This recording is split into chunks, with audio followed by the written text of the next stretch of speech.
Özbekistan'ın Semerkant şehrinden hepinize günaydın. Saat sabah 5:30. Bunu muhtemelen gözlerimden anlıyorsunuzdur. Buhara ve Semerkant gezimiz bitti. Şimdi Taşkent'e gidiyoruz.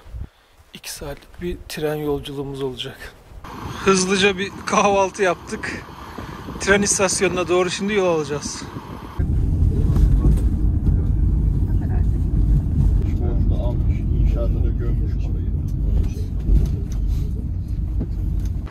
Semerkant tren istasyonundayız. Buraya daha önce 2 kez gelmiştim. Eski takip edenlerim bilir. Şu 6:27 olan. 6:27'de geliyor, 6:37'de kalkıyor sanırım.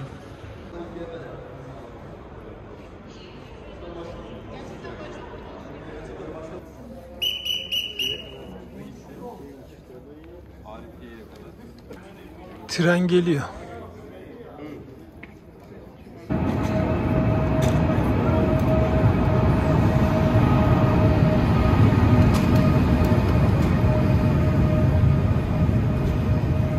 Biz 5. vagondayız. Bu neçinci vagon? 5. vagon. Trene yerleştik. Tabii full dolu. Valizlerle yerleşmek biraz zaman alıyor.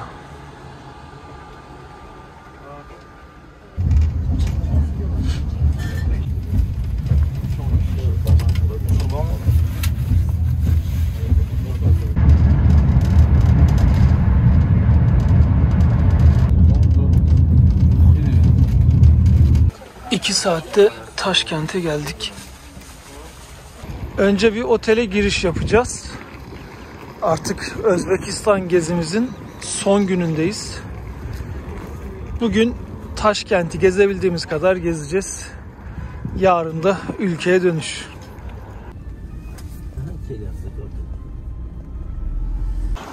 Otele geldik.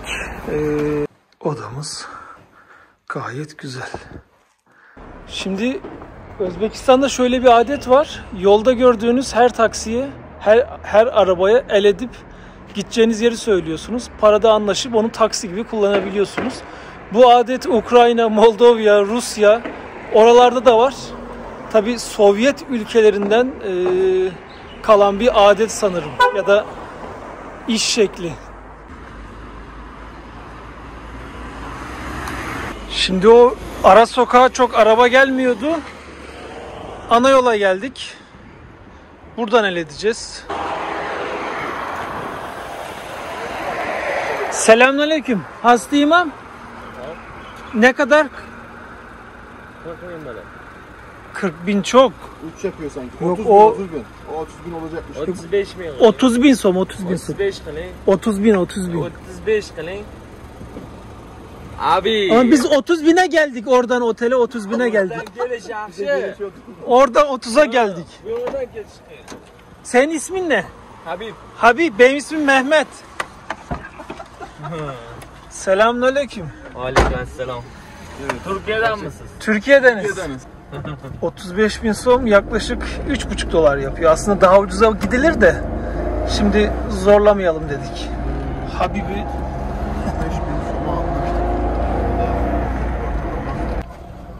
Habib, senin işin, senin meslek bu mu? Yok. Senin meslek ne? Yemek var ya. He, aş mı yapıyorsun? Aş mı satıyorsun? Satıyorum. Ama aşçıymış. Ama bu iş ama Bu iş ekstra.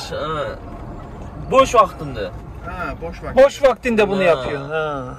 Sen Özbeksin, özün Özbek. Özbek. Nereden? Buhara, Semerkant. Ne? Şu yerden Taşkent'ten. Taşkent'ten. Kökçe var ya, Kökçe. Senin dişinde altın sarı var, dişinde altın. Sende çok para var ha. Sabah akşam çalışıyor abi. Sende çok para var. Sizi de az. Habib koydu. Gezmek için Türkiye'ye gitmiş. Nerelere gittin? İstanbul'a. İstanbul'a. Sevdin mi? Çok güzel. Ya yemekleri sevdin mi? Lahmacun var. Ha, lahmacun. En çok hangisini sevdin? Lahmacun, patates, Ha. Adana Kebap. kebap. Ha. Türkiye gelmiş. Kaç gün kaldın? Bir ay. 1 ay. Türk Bu- yemekleri mi daha iyi yoksa Ha. Uygur yemekleri mi daha iyi? Uygur diyorum. Özbek yemekleri mi daha iyi? Özbek daha iyi. Özbek daha iyi. Hep et yiyorsunuz değil mi? Et. Et, At eti. et. Ay ot ya. At yok mu? Var. Yemeyeyim. Yemiyor. Niye? Yemiyor. Davleden aşırı oladi. Tansiyon yükseliyor değil mi? Tansiyon yükseltiyor. Ben Çukur'u ko'p ko'raman. He? Çukur serial bor. Çukuru mu izliyorsun? He. Memati? Ne Nemati emas. Yamachi ezi. Memati geçti. Kurtlar Vadisi de. Kurtlar Vadisi'ni ko'rmadim. U He. yaxshi ko'p ekan serial ham bor. Ha. Çukuru seviyorsunuz hep. Ha. Sen kaç yaştasın? 32 32. Çocuk var mı? var. Kaç tane? Dva. 2 tane. 2 tane. Dıva niye Rusça'ya döndün? Niye Raşa? 2 tane, 2. 2 tane. He. Egzek. He. Gördüğünüz gibi Habib Usta Taşkentli ama çatpat Türkçe ile anlaşabiliyorsunuz. Ekrandan da hemen çocuklarını gösterdi. İkizmiş. Maşallah. Biri o'g'il, biri qiz. Ha. İkizlerini gösterdi şimdi de. Geldik. Haberleşiriz. Hayırlı işler. Ben buraya gelirim. Dur. Ay pardon. Ha, Kerem başka yere devam edecek. Hadi görüşürüz. Hadi hakkını helal et Kerem.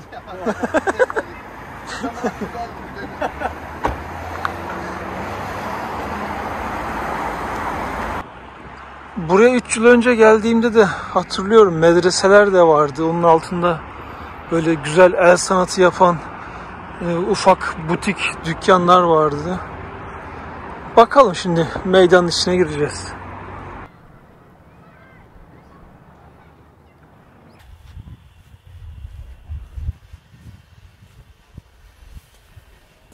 Önceki gelmemde burada bir saklama kutusu almıştım. Çok güzel işlemeleri olan. Hala varsa yine onlardan alabilirim.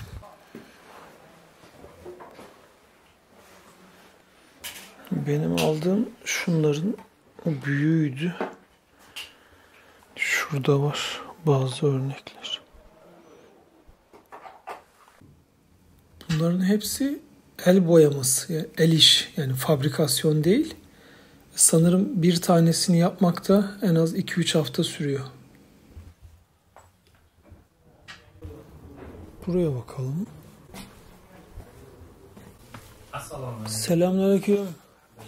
Hoş bulduk. Bunları sen mi çiziyorsun? Hepsi el işi. Hepsi el işi. Senin mi? Benim babam. Babanın, senin.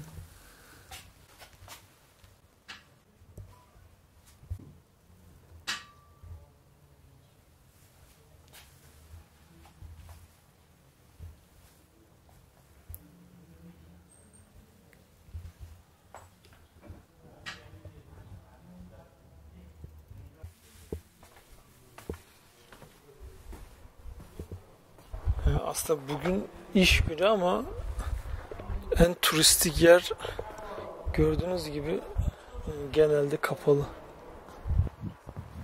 Selamünaleyküm. Selamünaleyküm, hoş geldiniz. Hoş bulduk.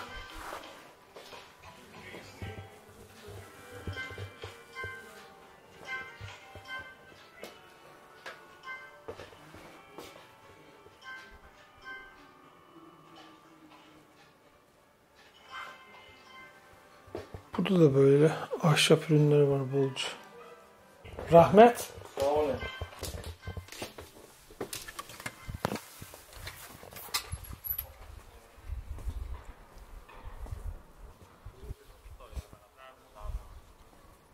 Nimetullah'ın dükkanına geldim. Türkçesi de çok iyi. İstanbul'a gelmiş.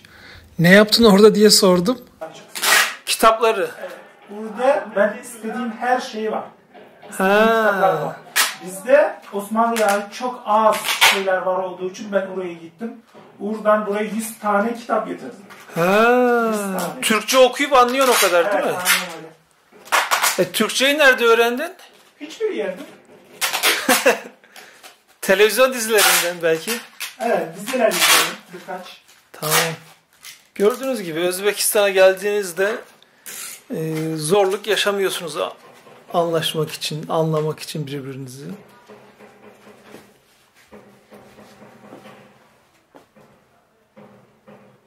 Ben de buradan ufak bir at resmi aldım. Eski medreseyi gezdik. Bir iki el sanatı hediyelik aldık. Bizim buraya gelmemizin ana sebebi bu medreseler değil de bu gördüğünüz binada 7. yüzyıldan kalma dünyadaki bilinen ilk ya da en eski Kur'an sergileniyor. İçeri herkes girebiliyor. Müze gibi düşünün. Ama fotoğraf ve video kesinlikle yasak. Biz o izni de aldık. Şimdi içeri gireceğiz. Faruk abi buranın müdürü. Şimdi kendisi bize anlatacak. İşte biz şimdi Kur'an-ı Kerim, dünyada en eski Kur'an-ı Kerim saklandığı müzedeyiz. Bu Kur'an-ı Kerim Hazreti Osman zamanında Halife Osman yani Peygamberimiz sahabelerinden biri Aşere-i Mübeşşere'den olmuş. Hazreti Osman radıyallahu anh zamanında yazılmış. Yani bu Kur'an-ı Kerim'den 6 taneydi. 6 tane yazmışlar. 5'ini Hazreti Osman büyük şehirlere göndermiş. Yanında bir tane hafızla yani Kur'an'ı öğretici birisiyle göndermiş. Bir tanesi evinde saklanmış. İşte bu önümüzdeki Kur'an-ı Kerim evinde saklanmış diyorlar. Çünkü Hazreti Osman bu rivayetlere göre, kitapta okuduğumuza göre Hazreti Osman Kur'an okurken şehit edilmiş, öldürülmüş. İşte Kur'an okuduğu zaman katil ettiler Hazreti Osman'ı ve Kur'an'ın üzerinde yıkılmış. Kanları dökülmüş sayfalara. İşte o kan hala var. Hazreti Osman'ın kanları var ama maalesef görünmez çünkü şimdi ortadan açılmış Kur'an-ı Kerim. O ilk sayfalarda evet, Bakara suresinin üzerinde dökülmüş kan. İşte buna göre bu Kur'an-ı Kerim dünyada en eski Kur'an-ı Kerim diyebiliriz. Kitap şeklinde ilk Kur'an-ı Kerim diyebiliriz. Diğer 5 tane nerede dağıtılmış biliyor musunuz? Şimdi benim arkadaşlarım bu kütüphane Diyanet Başkanlığı'nın kütüphanesinde çalışan arkadaşlarım gittiler, Mısır'a gittiler. Mısır'da var bir tanesi, Mısır'da var ama o gösterilmez, halka gösterilen sadece bu Taşkent'te var. Bir de Türkiye'de Topkapı'da var diyorlar ama göremediler arkadaşlarım. Ama diyorlar ki o biraz sonra yazılmış, kopya edilmiş bu Kur'an-ı Kerim'den. Yani ne diyor yani büyüklüğü de bundan biraz küçük yani. Şimdi bildiğimize göre 2 tane sadece var dünyada. Bir tanesi burada, bir tanesi Mısır'da, Kahire'de, İskenderiye Kütüphanesi'nde var diyorlar. Aynı Kur'an yani oradaki Kur'an aynı. Yazısı da evet, yazısı da şimdi burada bu Kur'an-ı Kerim Ceylan derisine yazılmış. Daha yakın. Ceylan derisine yazılmış. Ama burada tüm Kur'an-ı Kerim değil, bize kadar ulaştığı kısım sadece 4'te 1'i yani çeyrek Kur'an var burada. Şimdi bu açılmış sayfa Araf suresi 7. sure 33-35. ayetler. O yazı Hicazi yazısı diyorlar. Bizim alimlerimiz Hicazi yazı, Hicazi Anbari. Bazı alimler Kufi yazısı diyorlar. Bu yazı modern Arapça yazıdan farkı burada noktalar ve harekeleri yok. O yüzden biraz okunması zor Kur'an-ı Kerim'in. Fazla ışık gelmesin diye kapıları diyor. Çünkü ışık da burada az gördüğünüz gibi. Evet. Işık da zarar verebilir deriye Kur'an-ı Kerim'e. Faruk abi burada bir de başka odalar var ufak. Onlarda neler var? Böyle Bir daha söylersiniz. Büyük kitapları saklamak cinayetti yani. Komünizmde ateizm mefkuresi vardı. O yüzden böyle küçük Kur'anları saklamak aktüel yani. Anladım. Büyük olsa yakalayabilirler, Evet, anlayabilirler diye. İki Rus alim tarafından Sankt Petersburg'da 1905'te yazılmış o büyük Osmanlı Mushafı'nın kopyası. Bu kağıda yazılmış bu Kur'an-ı Kerim. Değil, kağıt. Kağıda yazılmış. Bu o ilk Kur'an-ı Kerim'in birebir kopyası. Aynı sayfa şimdi. Açık. Açık, evet. Okuyabilirim. Lütfen. Kul innema harrama rabbiyel fevahişe ma zahara minha ve ma batan vel isme vel bagye bi gayril haqqi ve en tuşriku billahi ma lem yunezzil bihi sultana ve en tekulu alallahi ma la ta'lemun. Böyle okuması zor değil mi ama yani? Evet. Yani Kur'an-ı Kerim'i iyi bilmeyen, Arapçayı bilmeyen okuması zor yani. Hatta her Arap geldiği zaman yani okuyamıyor. İşte harekeleri, noktaları yok olduğu için. Evet. Bugün Faruk abi bize birçok güzel bilgi verdi. Bizle ilgilendi de sağ olsun. Hoş geldiniz. Faruk abi soy ismin neydi? Ben yazayım size. Tamam. Biraz uzun. Tamam, ben de videonun altına onu yazarım. Tamam. Çok teşekkürler her şey için. Dünyada bilinen en eski Kur'an'la ilgili böyle birçok güzel bilgi aldık. Fotoğrafladık, videolarını çektik. Şimdi Taşkent'i gezmeye devam. Şimdi biz pilav yemek istedik de aş merkezine gideceğiz. Orada çeşit çeşit pilavlar var. Yine yoldan bir taksi çevireceğiz.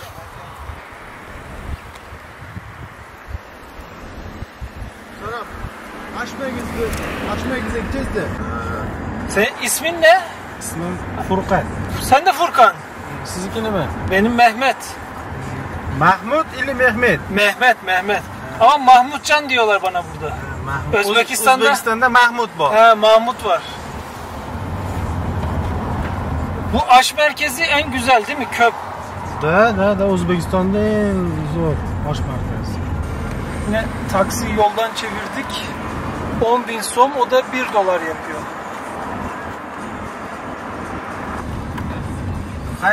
Hangisi güzel, hangisi güzel? Hamasi zor. Hepsi güzel. En zoru ben bu. En zor baştaki. Soy kafe. Soy kafe. De. Tamam, biz soy kafeye gidelim. Rahmet Furkan. Ahmet sağ oluyla Mehmet Eke. Hayırlı işler. Sağ oluyla. Burada sıralı bir sürü restoran var. Sordum en güzel hangisi diye. En baştaki dedi. Taşkent'i gezmeye devam ediyoruz. Öğle yemeği için aş merkezine geldik. Karşımda Halil var. Şimdi ne söyledik? Bir buraya has, yani Özbekistan has bir çorba, patatesli, havuçlu, sebzeli, biraz da etli. Bir de Özbek pilavı. Normal bildiğiniz et. Bu ise at eti. Bu aynı bizdeki tam pastırma usulü değil de nasıl pişiriyorsunuz diye sordum ya da nasıl bu hale geliyor diye. Önce pişiriyorlarmış, daha sonra kurutuyorlarmış. Bizim salamın farklı bir versiyonu gibi dedi. Kenarda da ufak yumurtalar var. Onlar da herhalde bıldırcın yumurtası olabilir. Gazlı suyumuz var. Bir de yoğurdumuz var. Çorbanın sadece suyunu içtim çünkü pilav çok büyük, çok fazla. Tercihimi pilavdan yana kullanmak istiyorum. Ve tabii ki at eti. Etin dışında önce bir şey var, hani bizim sucukların dışında bir katman olur ya, onu ayırmak icap ediyor. Şöyle çıkıyor. Şimdi eti yiyeceğim ve direkt tadı artık bana nasıl geliyorsa anlatmaya çalışacağım. Kavrulmuş etle haşlanmış etin karışımı, çok hafif bir ekşilik var. Çok az. Ama hani böyle kötü bir ekşilik değil. Yani kurutulmuş kavurma etten çok aman aman bir farkı yok bence.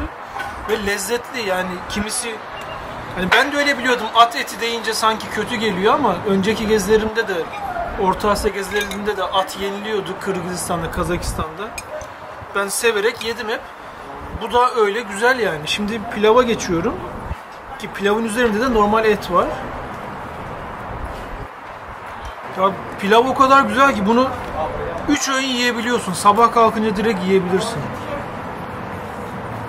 Daha önce söylemiştim, yine tekrarlayacağım belki ama bu Buhara'da farklı, Semerkant'ta farklı yapılabiliyor bu pilav. Burada da adı aş.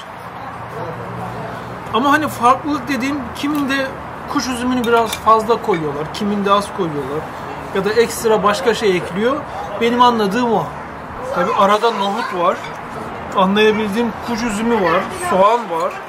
Mesela burada yani bir meyve sanırım bu ama tabii anlayamıyoruz ne olduğunu. İçinde baya şey var. Özellikle burada pilav yanında at etini böyle bir dilim seviyorlar. Hatta istersen 2-3 dilim de getiririz dediler. Yani güzel gidiyor. At eti yenir. Öyle ben de ilk başta ön yargılıydım ama yenir. Lezzetli yenir yani. Son olarak bir de şu yumurtayı da yiyelim. Bıldırcın yumurtasıdır tahminimce. Haşlanmış yumurta gibi, çok öyle aman bir farkı yok. Ama pilav efsane güzel yani. Ben hep diyorum, ben o kadar ülkede farklı yemekler yedim. Özbek pilavı hep ilk 3'te, ilk 4'te vardır. Yani her şey güzel diyorum ama gerçekten güzel. Zaten Taşkent'te bu aş merkezi çok meşhur. Burada porsiyonlar gerçekten büyük. Hepsini yemek zor. Çorbayı söylediğime de sonradan pişman oldum. Ama yemekler çok lezzetliydi. Üstüne çay söyledik. 2 tane çay söyledik. 2 demlik çay geldi. Halbuki yani bununla 3 kişi çay içer. Ne yapalım? Bu da böyle bir tecrübe. Konuştuk ve demliğin birini iptal ettik. Bu arada bardaklarımız böyle Çin usulü, ufak. Gerçi Rusya'da da böyle olabilir, bilmiyorum. Ama bunu en çok Çin'de görüyordum ben. Yeşil çay bu arada. Şimdi tabii hesabı da merak edenler vardır. 2 kişi gördüğünüz gibi bayağı dolu yedik. Tabii çok ucuz diyemem. Ne ödedik? 120.000 son. O da 12 dolar yapıyor. Yani adam başı 6 dolar desen işte 40 TL. Yani Özbekistan, Taşkent'te bu tip yeme içmenin diğer şehirlere göre bir tık daha pahalı olduğunu biliyorum. Hesaptan da bunu anlayabiliyoruz. Şimdi çıkıp şehri gezmeye devam edeceğiz. Selamünaleyküm. Çarşıya gideceğiz ama. Çarşıga? Çarşı pazar. Ha? Neçe pul? Neç pul berasizlar? Biz 10.000'e geldik. 10.000 bo'ladimi? He orada. Tamam. Sen Özbeksin. Özbek. Ha, biz de Türk'üz. Türkiye'de. Sen ismin ne? Muhammed Emin. Muhammed Emin. Da. Benim ismim Mehmet. Yaşın kaç Muhammed Emin?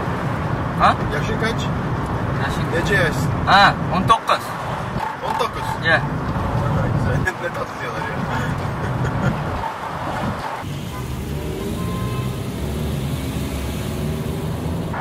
Çarşıya geldik.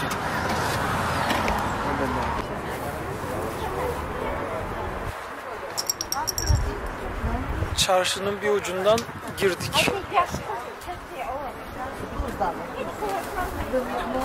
Burada envai çeşit şeyi bulabiliyorsunuz. Selamünaleyküm. Bunlar turşu ve sokak yemekleri. Böyle ilginç bir şey bakıyorum, olsa detaylı çekeceğim de. Bildiğiniz pazar şu ana kadar.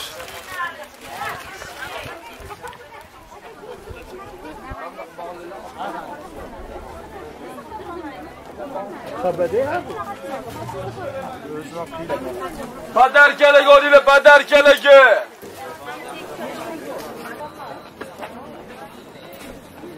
Genel Özbek kıyafetleri hep böyle dışarıda.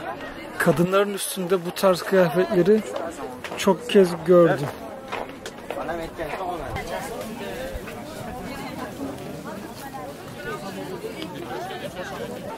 Biraz da sebze meyve tarafına bakacağız. Bu arada Şubat ayındayız. Hava sıcaklığı 22, yani 22 derece. Güneş yakıyor, bunaltıyor.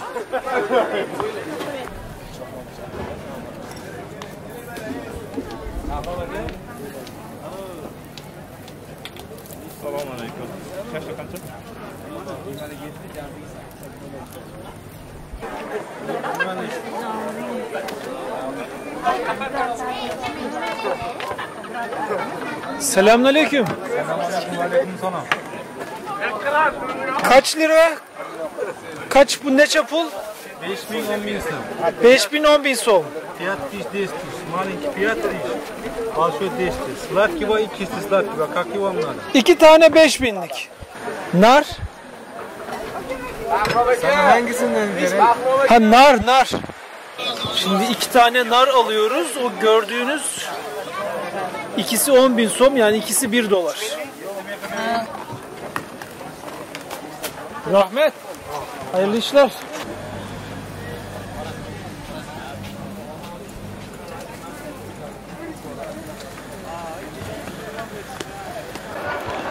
Sen nerede? İstanbul'da mısın? Ankara'da mısın? İstanbul'danım. İstanbul'da mısın? Sen neredensin? Taşkent. Bukhara. Buhara'dan. Biz Buhara'dan geliyoruz. Bukharadan geliyorsun. Buhara, Semerkant. Bu arada oturduk, narlarımızı içiyoruz. Ben de Türkiye'de çalıştım. İstanbul'da çalıştım. Ne iş yaptın orada? Ben de şit yapıyordum. Elektrik yapıyordum. İnşaatlarda. Ne zaman döndün? Ben de 2018'de döndüm Özbekistan'a.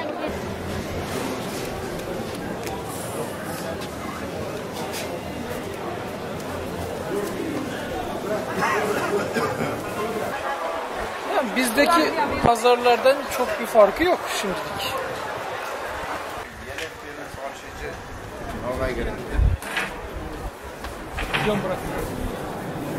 Burası et ve süt bölgesi sanırım.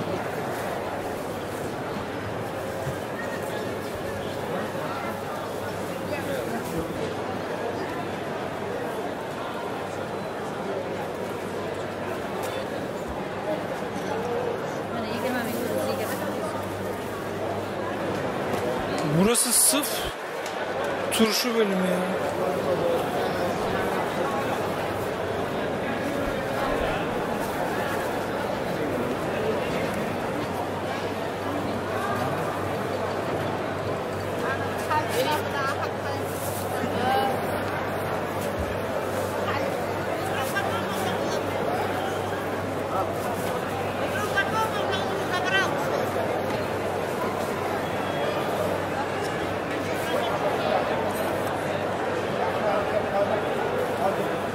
Ben önceki gelmemde ceviz ve badem içi almıştım.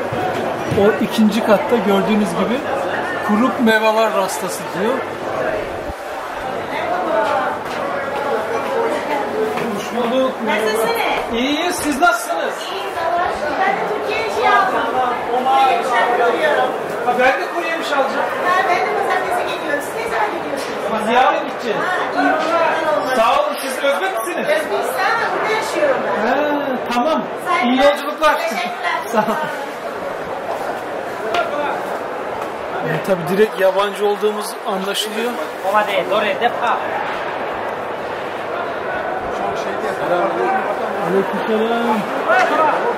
Selamun aleyküm. Aleykümselam. Bir tanesini alayım da. Bu nereden? 90 bin dedin ya. Bu nereden? Özbek'ten mi bu? Özbekistan'dan.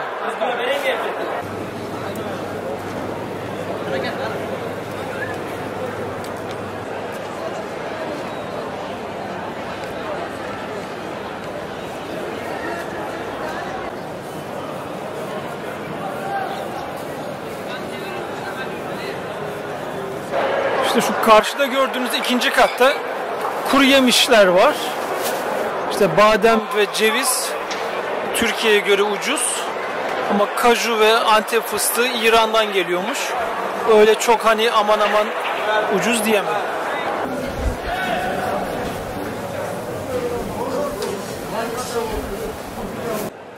Pazar gezimizi bitirdik. Şimdi buradaki birbirinden güzel metro duraklarını gezeceğiz.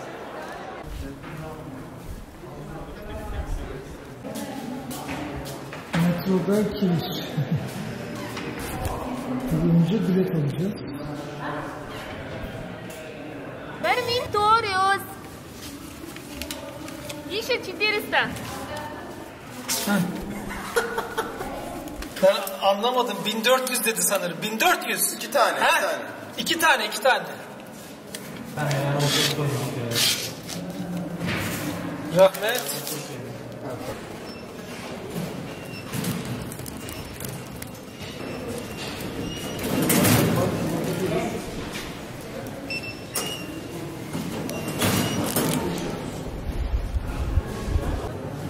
Tabii bir sürü metro durağı var. Hangisi güzel tam ben de hatırlamıyorum, bilmiyorum da. Biraz rastgele, biraz sorarak güzelleri bulmaya çalışacağız.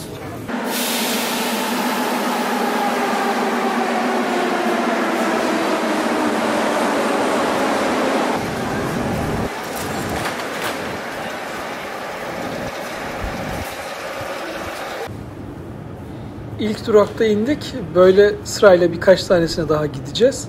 Ama buradan daha güzelleri var.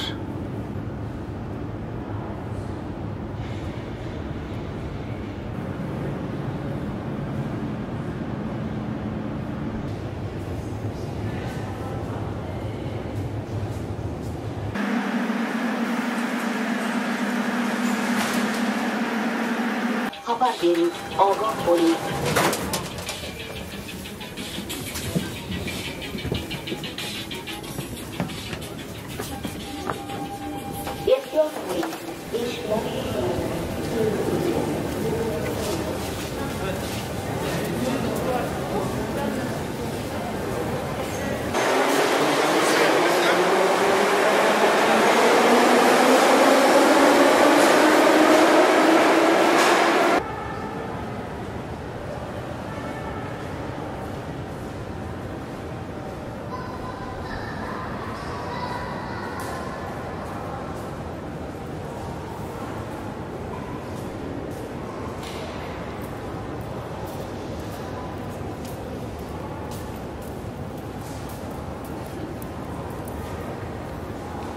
Metroda istasyonları gezerken yanıma geldi. Sen rotasız seyyah mısın dedi. Maske varken bile tanıdı. Ben de şaşkınım. Bana Endonezya'da içtiğim luwak kahvesini soruyor. Onu da izlemiş. Başka ne izledin? Hangisini biliyorsun? Antarktika'dan gördüm. Antarktika'yı da biliyorsun. Evet. Tamam. Ali sağ olsun ya benim iyi bir takipçimmiş. Teşekkürler. Sen de çok. Seni de paylaşacağım YouTube'da. Tamam? Tamam. Seni görmekten çok memnun oldum. Güzel.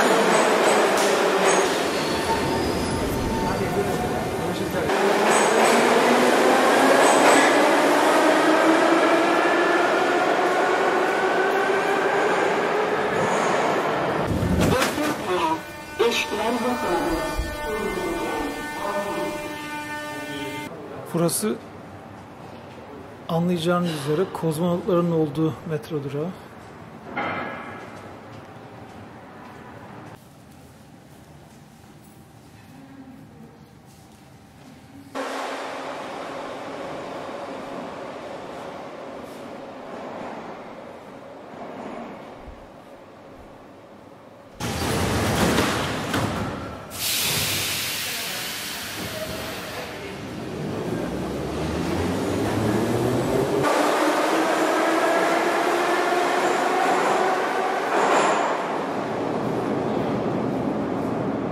Sonraki durağımızda indik.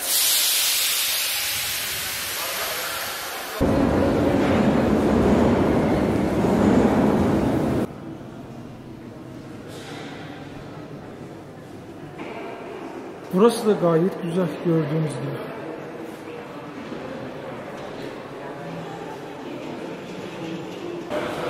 Bulunduğumuz hattaki son durağa geldik. Ve acayip de yorulduk.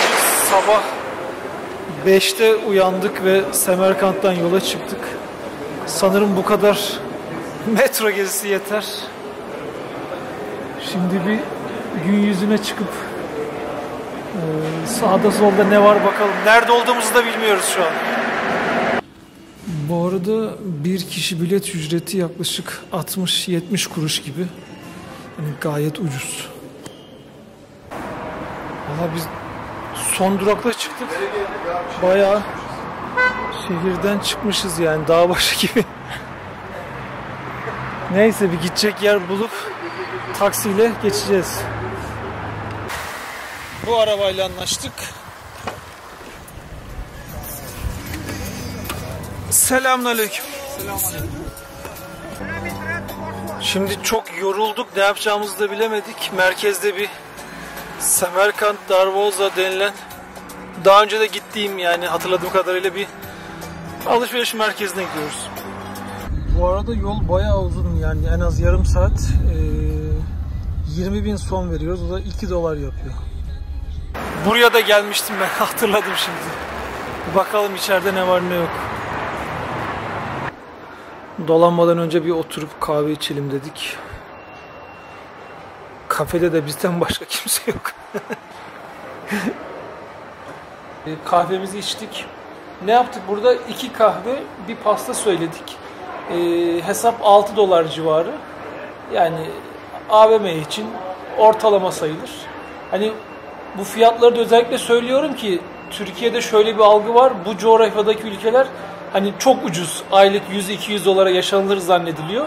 Öyle değil, öyle bir algı olmasın. Yani AVM öyle büyük değil. Hani bizdekilere kıyaslarsanız çok küçük kalıyor. Aslında öyle çok buradan bir şey alacağımız da yoktu. Öyle görelim, vakit geçirelim dedik.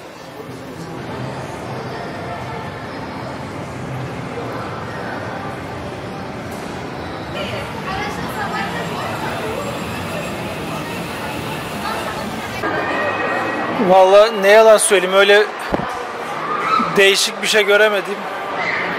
Normal, standart, ufak bir AVM. Maalesef yapacak başka bir şey bulamadık. Muhtemelen salgından dolayı da birçok yer erken kapatıyor. 8 dedim mi her yer kapalı. Şimdi taksiyle otele gideceğiz. Otelimize geldik. Şimdi dinlenme zamanı. Bugün Taşkent'ten Antalya'ya döndük. Taşkent gezimiz çok hızlı ama güzel geçti. Biraz Özbekistan'dan bahsedeyim size genel olarak. Normalde ülkeye vizesiz girebiliyoruz. Salgın dolayısıyla biraz kısıtlamalar vardı ama şu an o açık. Yani Türkiye'den direkt Özbekistan'a gidip gezebilirsiniz. Buhara'dan geziye başladık. Buhara, Özbekistan'da en çok sevdiğim yerlerden biri. Olur ya, oraya giderseniz en az 3 gününüzü Buhara'ya ayırın. Sonra Semerkant geliyor. Semerkant için 2 gün yeterli. Taşkent'te de eğer çok zorlarsanız 2 günde orayı da gezebilirsiniz. Ama Özbekistan'a gitmişken Xiva'ya da gitmek gerekir bence. Özbekistan havası çok kuru. Dudaklarınız çatlayacaktır. Onun için yanınızda krem götürün derim. Yemekleri güzel. Yemek konusunda hiç zorluk çekmeyeceğiniz ülkelerden biri. Fiyatlar da Türkiye'den ucuz ama öyle çok hani bedava gibi değil. Öyle bir yanlış algı var. O kadar ucuz değil. Sadece Türkiye'den bir %20, %30 kabaca daha ucuzdur, hesaplıdır. İnsanları çok sıcakkanlı. Türkçe konuşarak çat pat anlaşabiliyorsunuz. Ona hep vurguluyorum. Yani Özbekistan'a gidip de memnun kalmayacak biri çok zannetmiyorum. Hem tarihi güzel, mimarisi güzel, sokaklarını gezerken hani Semerkant'ın, Buhara'nın ya da Xiva'nın sanki müzede, açık hava müzesinde geziyormuş gibisiniz. Özbekistan'a gittiğinizde kesinlikle değer. Benim Özbekistan gezim 5 gündü. Yani 5 güne bu kadar çok yeri isterseniz gezebiliyorsunuz ama biraz yorucu olur. Sonraki videolarda görüşmek üzere.